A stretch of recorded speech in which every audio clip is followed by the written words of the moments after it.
Hi friends, ഇന്നത്തെ video വളരെ സ്പെഷ്യലാണ്. മിനയുടെ സ്കൂളിൽ നിന്നും പോയ വൺ ഡേ ട്രിപ്പിൻ്റെ ഓർമ്മകളാണ് ഈ വീഡിയോയിൽ നമ്മൾ പങ്കുവെക്കുന്നത്. മിനയുടെ വീഡിയോസ് സ്ഥിരമായി കാണുന്നവർക്കറിയാം, അവളൊരു ഡൗൺ സിൻഡ്രോം ബേബിയാണ്. സാധാരണ ഗവൺമെൻറ് സ്കൂളിൽ പഠിക്കുന്ന മിന അവളുടെ സ്കൂളിൽ നിന്നും പോകുന്ന ട്രിപ്പാണിത്. ഈ യാത്രയെക്കുറിച്ച് പറയുന്നതിന് മുമ്പ് ഈ ട്രിപ്പിൽ മിനയ്ക്ക് അവസരം തന്ന സ്കൂളിലും ടീച്ചേഴ്സിനും പിന്നെ അവളെ കൂടപ്പിറപ്പിനെ പോലെ സ്നേഹിക്കുന്ന കൂട്ടുകാർക്കും ഒരു ബിഗ് താങ്ക്സ്. ഇപ്പം നിങ്ങൾ കേൾക്കുന്നില്ല ഈ ഒപ്പനപ്പാട്ട്? ഇതുപോലും മിനയ്ക്ക് വേണ്ടിയാണ് ബസ്സിൽ അപ്പം ഇട്ടിട്ടുണ്ടായിരുന്നത്. അവൾക്ക് ഒപ്പനപ്പാട്ട് തന്നെ വേണമെന്ന് പറഞ്ഞ് വാശി പിടിച്ചപ്പോൾ ടീച്ചേഴ്സ് ഇട്ട് കൊടുത്തതാണ്. സ്കൂളിന് ടൂറിനെ കുറിച്ച് സ്കൂൾ ഗ്രൂപ്പിൽ തന്നെ വന്നപ്പോൾ ഞാൻ മിന വന്നോട്ടെ എന്ന് ചോദിച്ചപ്പോൾ അവരൊക്കെ രണ്ടാമതൊന്ന് ആലോചിക്കുക പോലും ചെയ്യാതെയാണ് മിനയെ കൊണ്ടുപോകാൻ തയ്യാറായത്. അവൾ പഠിക്കുന്നത് 2ാം ക്ലാസ്സിലാണെങ്കിലും ആ സ്കൂളിൽ മുഴുവൻ കുട്ടികളും അവളെ നോക്കാൻ വില്ലിങ്ങാണ്. അവൾ പടച്ചവനോട് നന്ദി പറയുന്നു. കാരണം അവൾക്ക് ഇങ്ങനെ ഒരു സ്കൂളും കൂട്ടുകാരും ഒക്കെ ഉണ്ടാക്കി കൊടുത്തത് പടച്ചവനല്ലേ. നമ്മൾ ആദ്യം പോയത് ആനപ്പന്തിയിലാണ് കേട്ടോ. പുനന്തൂർ കോട്ട എന്ന് പറയുന്ന പഴയ പുനന്തൂർ രാജാവിൻ്റെ കൊട്ടാരമായിരുന്നത് കൊണ്ടാണ് ഇത് പിന്നീട് പുനന്തൂർ കോട്ടയായി മാറിയത്. അതേ സ്ഥലത്ത് തന്നെ പുനർനിർമ്മിച്ച് ആനകളെ പരിപാലിക്കുന്ന സ്ഥലമാക്കി മാറ്റി. ഇത് ഏകദേശം ഗുരുവായൂർ ടെമ്പിളിൽ നിന്നും ഒരു 2-3 കിലോമീറ്റർ അകലെയാണ്.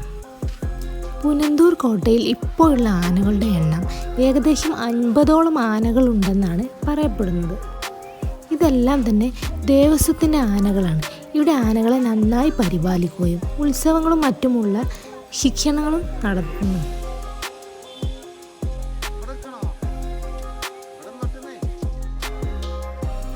ഇതിനു മുമ്പ് 4 പ്രാവശ്യം മിന ഇവിടെ പോയിട്ടുണ്ട് കേട്ടോ.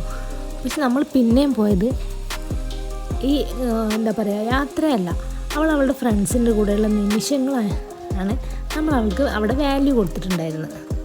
പക്ഷെ അന്നൊക്കെ മിനയ്ക്ക് ആനൻ്റെ അടുത്ത് പോകുമ്പോൾ ഭയങ്കര പേടിയായിരുന്നു, കാണുന്നതും പേടിയായിരുന്നു. 1 വർഷം മുമ്പാണ് കേട്ടോ പോയത്, ലാസ്റ്റ് പോയത്. പക്ഷേ ഇത്തവണ അവൾ നന്നായിട്ട് എൻജോയ് ചെയ്തു, ആനകളെ കണ്ടു, സംസാരിക്കുകയൊക്കെ ചെയ്തു. ഇത് ഒരുപാട് കുട്ടി ആനകളും കൊമ്പൻ ആനകളും ഒക്കെ ഉണ്ടായിരുന്നു. അവർ ഫീഡ് ചെയ്യുന്നതും ഒക്കെ നമുക്ക് കാണാൻ പറ്റി. അത് കഴിഞ്ഞിട്ട് നമ്മൾ പോയത് ഏഷ്യയിലെ തന്നെ ഏറ്റവും വലിയ പബ്ലിക് അക്വേറിയമായ മറൈൻ വേൾഡിലേക്കാണ്. ഇത് LP വിഭാഗം കുട്ടികൾ മാത്രമാണ് കേട്ടോ ഉണ്ടായിരുന്നത്. മീനുകളുടെ ഒരു വലിയ ലോകം തന്നെയായിരുന്നു ഇതിനുള്ളിലുണ്ടായിരുന്നത്. അതുപോലെ തന്നെ ഗ്ലാസ് ബ്രിഡ്ജുകളും അണ്ടർ വാട്ടർ ടണലും ഒക്കെ ഉണ്ടായിരുന്നു. ഇതിൻ്റെ കൂടെ ട്രിപ്പിന് ഞാനും കൂടെ പോയിരുന്നു കേട്ടോ. ഞാനില്ലെങ്കിലും അവൾ പോകും. പക്ഷെ അവൾ എങ്ങനെ ബിഹേവ് ചെയ്യുന്നു, അവളെങ്ങനെ ആസ്വദിക്കുന്നു എന്നൊക്കെ എനിക്കും കൂടെ കാണാനുള്ളൊരു ക്യൂരിയോസിറ്റി കാരണമാണ് ഞാൻ കൂടെ പോയത്. എന്നാൽ അവൾ നന്നായിട്ട് എൻജോയ് ചെയ്തിട്ടുണ്ട്. പക്ഷെ ഒരു ബുദ്ധിമുട്ടും ഉണ്ടാക്കിയിട്ടില്ല. ഞാൻ വിചാരിച്ചിരുന്നു എന്തെങ്കിലുമൊക്കെ ചെറിയ പ്രശ്നങ്ങളൊക്കെ വാശിയൊക്കെ പിടിക്കുന്നു. പക്ഷെ അങ്ങനെ ഒന്നും ഉണ്ടായിട്ടില്ല. അത് ഫിഷസ് പാക്ക് ഉണ്ടായിരുന്നു. കഴിഞ്ഞ പ്രാവശ്യമൊന്നും മിന അതിനൊന്നും തയ്യാറല്ലായിരുന്നു കേട്ടോ. പക്ഷേ ഇപ്രാവശ്യം അതൊക്കെ അവൾ ചെയ്തു. ഞാൻ കൂടെ പോയിട്ടുണ്ടെങ്കിൽ അവൾ എൻ്റെ കൂടെ വല്ലാണ്ടൊന്നും നടന്നിട്ടില്ല കേട്ടോ. അവളുടെ ഫ്രണ്ട്സിൻ്റെ കൂടെ തന്നെയായിരുന്നു. ആ സ്കൂളിലെ എല്ലാ കുട്ടികളുമായിട്ട് അവൾ നല്ല കമ്പനി ആയതുകൊണ്ട് ക്ലാസ്സിലെ കുട്ടികൾ മാത്രമല്ല, 3ാം ക്ലാസ്സിലെയും 4ാം ക്ലാസ്സിലെയും കുട്ടികളൊക്കെ അവളെ നന്നായിട്ട് നോക്കുന്നുണ്ടായിരുന്നു.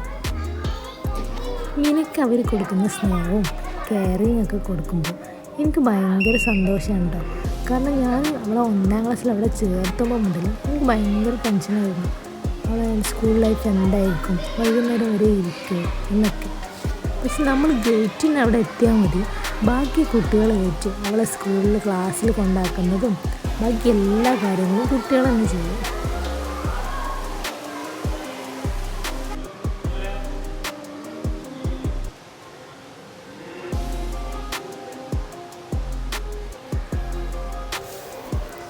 ഈ ഒരു ദിവസം മുഴുവനും മിന ഹാപ്പി ആയിരുന്നു കേട്ടോ. അവൾ ഒന്നിനും പരിഭവിക്കുകയോ ഒന്നും ചെയ്യുന്നതായിട്ട് ഞാൻ കണ്ടിട്ടില്ല. വീട്ടിലുള്ളതിനേക്കാളും ഹാപ്പി ആയിരുന്നു. കാരണം അവളുടെ ഏറ്റവും പ്രിയപ്പെട്ട കുട്ടികളും കൂട്ടുകാരൊക്കെയാണ് അവളെ കൂടെ ഉണ്ടായിരുന്നത്. പൊതുവെ സ്കൂളിൽ നിന്ന് തിരിച്ച് വരാൻ ഇഷ്ടമല്ല. നമ്മൾ കൂട്ടിക്കൊണ്ടുവരാൻ പോയാലും അവൾ വരാൻ കൂട്ടാക്കില്ല. അങ്ങനെയുള്ള അവൾ ഒരു ദിവസം മുഴുവനായിട്ടും അവളുടെ ഫ്രണ്ട്സിൻ്റെ കൂടെ എൻജോയ് ചെയ്തു.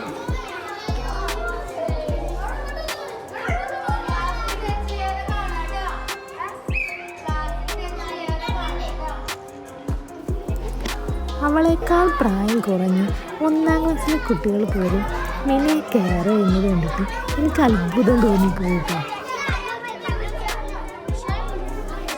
ഈ കുട്ടികളുടെ മനസ്സൊക്കെ എത്ര വലുതാണെന്ന് ഞാൻ ഓർത്തുപോയി. കാരണം മിന അവളേക്കാൾ കുറച്ച് പിറകിലാണെന്ന് മനസ്സിലാക്കിയിട്ടാണല്ലോ അവർ ഇത്രയും സ്നേഹവും കെയറിങ്ങും ഒക്കെ അവൾക്ക് കൊടുക്കുന്നത്. പുറത്ത് നമുക്ക് ഫിഷിനൊക്കെ ഫീഡ് ചെയ്യാൻ പറ്റും കേട്ടോ. അത് നല്ലൊരു മൊമെൻ്റ് ആയിരുന്നു.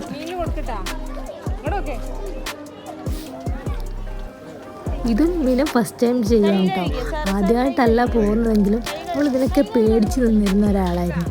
പക്ഷെ അവൾ ഇപ്രാവശ്യം വീണ്ടും ചോദിച്ചു വാങ്ങി ഫീഡ് ചെയ്യാണ് ചെയ്തത്. ഇതെല്ലാം അവളിലെ കുഞ്ഞു കുഞ്ഞു മാറ്റങ്ങൾ തന്നെയാണ്.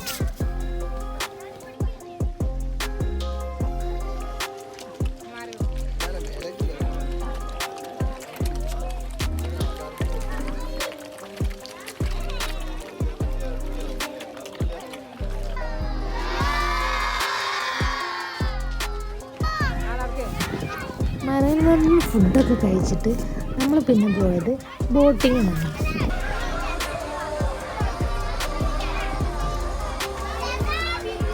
ഈ ബോട്ടിൽ എല്ലാ കുട്ടികൾക്കുള്ള ജാക്കറ്റ് ഉണ്ടായിരുന്നു കേട്ടോ. കാരണം അവർ സേഫ്റ്റി നന്നായിട്ട് പ്രിഫർ ചെയ്യുന്നുണ്ട്. എനിക്ക് തോന്നുന്നു ഈ യാത്രയിൽ ഏറ്റവും കൂടുതൽ കുട്ടികളെ എൻജോയ് ചെയ്തത് ഈ ബോട്ടിങ് ആയിരിക്കും. അവർക്ക് ഡാൻസ് ചെയ്യാൻ പറ്റിയ പാട്ടുകളും അതുപോലെ നല്ലൊരു അടിപൊളി ഡാൻസറും ആ ബോട്ടിലുണ്ടായിരുന്നു. 1 അവർ നമ്മൾ ആ ബോട്ടിലുണ്ടായിരുന്നു. അത്ര സമയം ആ കുട്ടികൾക്കൊപ്പം ആ മനുഷ്യന് ഡാൻസ് ചെയ്യുന്നുണ്ടായിരുന്നു. അവരെ എന്താ പറയുക, ചില്ലയിക്കുന്നുണ്ടായിരുന്നു. ഒരു ബോറടിയും ഇല്ലാതെ ആ 1 മണിക്കൂർ അവർക്ക് കടന്നുപോയി എന്നുള്ളതാണ്. ഇത് നന്നായിട്ട് പാട്ടുകൾ ആസ്വദിക്കുന്ന ഒരാളാണ് കേട്ടോ. ഭയങ്കര ഇഷ്ടമാണ്. അവൾ അവിടെ പാടുന്നത് പോലെ മൈക്കെടുത്ത് പാടാൻ ശ്രമിക്കുകയാണ് ചെയ്യുന്നത്. മിനിയുടെയും കൂട്ടുകാരുടെയും ഹാപ്പിനെസ്സിൻ്റെ കുറച്ച് ഭാഗങ്ങൾ മാത്രമേ നമുക്ക് ഇതിൽ ആഡ് ചെയ്യാൻ പറ്റിയിട്ടുള്ളൂ. ഇതിലും മനോഹരമായിരുന്നു അവരുടെ ഈ യാത്ര.